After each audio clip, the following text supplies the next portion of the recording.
Chapter 6. A Bell Unrung.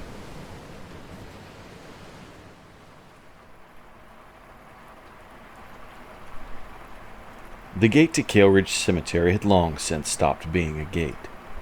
Large sheets of mismatched metal had been bolted over the ornate iron bars, layered atop one another until not even the smallest gap remained.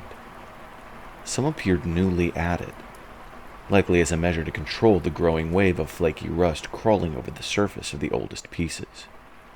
These looked as though they'd spent years blocking access to the inner grounds. Thick rivets protruded from the patchwork surface like orange boils. A heavy chain bound the two halves together, and it wasn't faring much better. Rust coated the chain, everywhere except where the individual links touched. An equally corroded padlock the size of her head secured it. Mara Whitlock stood at the end of the path, anxiously pondering the scene. A lean woman of middling height, Mara's frame had been hardened by years of travel rather than deliberate exercise. A dark leather cuirass covered a loose-fitting shirt whose cuffs were fixed in place by a pair of fabric loops fitted around her thumbs. The wet fabric clung to her like a second skin, soaked through by the intermittent rain. The symbol of Kyhkun, a silver raven hanging upside down from one leg, its wings outstretched, dangled from a fine silver chain around her neck. So long was the chain that the emblem nearly reached her narrow waist. Her thumb stroked it idly as she stared. The cemetery gate. The chain. She frowned. The bell. Especially the bell. Just above eye level, an L-shaped bracket had been fastened to the face of the layered metal sheeting. Suspended from it hung a dark iron bell no larger than her hand. The clapper was there, but the bell rope was missing. "What's the point?" she mumbled, reaching out to tap it with a finger. "That's quite close enough."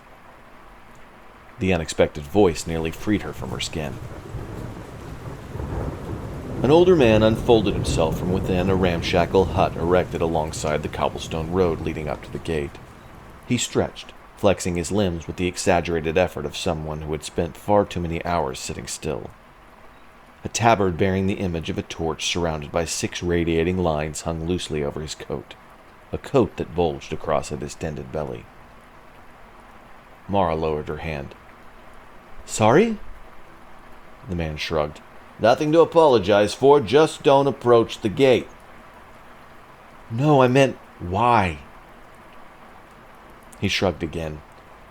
"'Cause then I have to go find a constable and tell them about you and bring them back here, and that's really an awful lot of work that I don't want to have to do." Mara blinked. "Okay, but again, that's not exactly what I was asking." "Oh." The man scratched his arm and looked back at the guard shack. What were you asking then?" "What's going on here? This barricade looks like it's been here for ages. Why is the cemetery closed?" The man studied her for a moment. "You knew?" She nodded. "I arrived this morning." "Ah."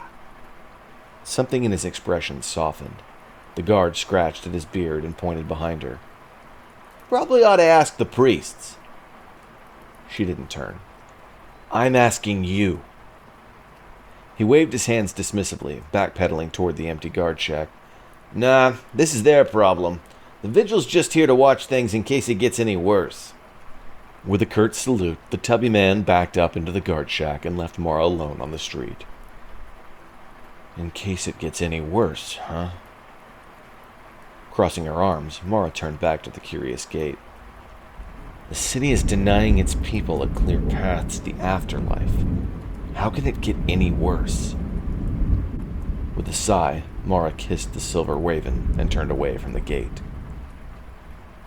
The Temple of Kyhkun sat somewhat adjacent to the cemetery's entrance, constructed as though part of the 20-foot wall separating the world of life from its eternal resting place. Like a weathered monument, its dark stone facade stood apart from the wood and stucco buildings making up the rest of the town. Unlike other churches, the ones devoted to the more beloved gods, There were no colorful stained glass windows or elaborate carvings celebrating miracles and triumphs.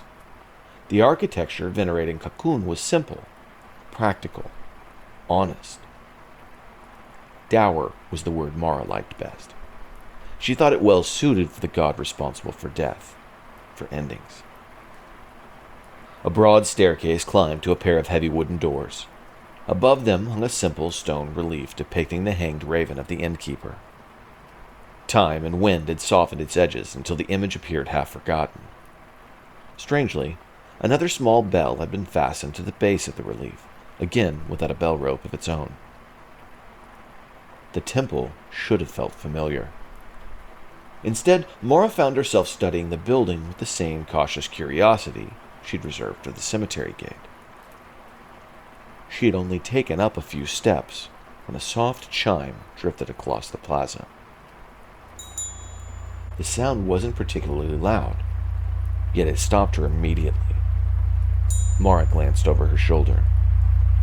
Back across the plaza, the bell hanging from the front of the gate was moving, swaying ever so slightly, swinging as though jostled by some invisible force. Mara's fist tightened around her necklace. The air was dead still.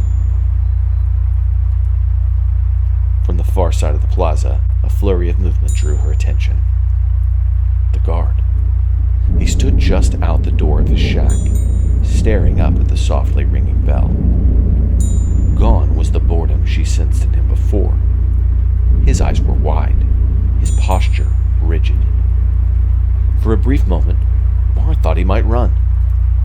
Instead, he stood frozen, his eyes unfocused, staring through the sealed gate toward whatever lay beyond.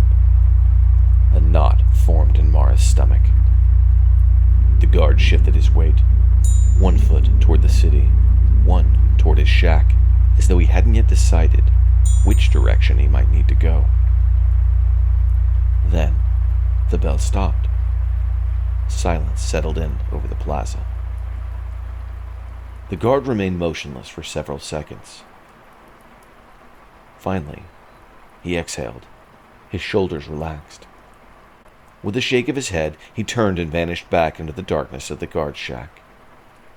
Mara suddenly realized she was gripping the symbol of Kyhkun hard enough to make her knuckles ache.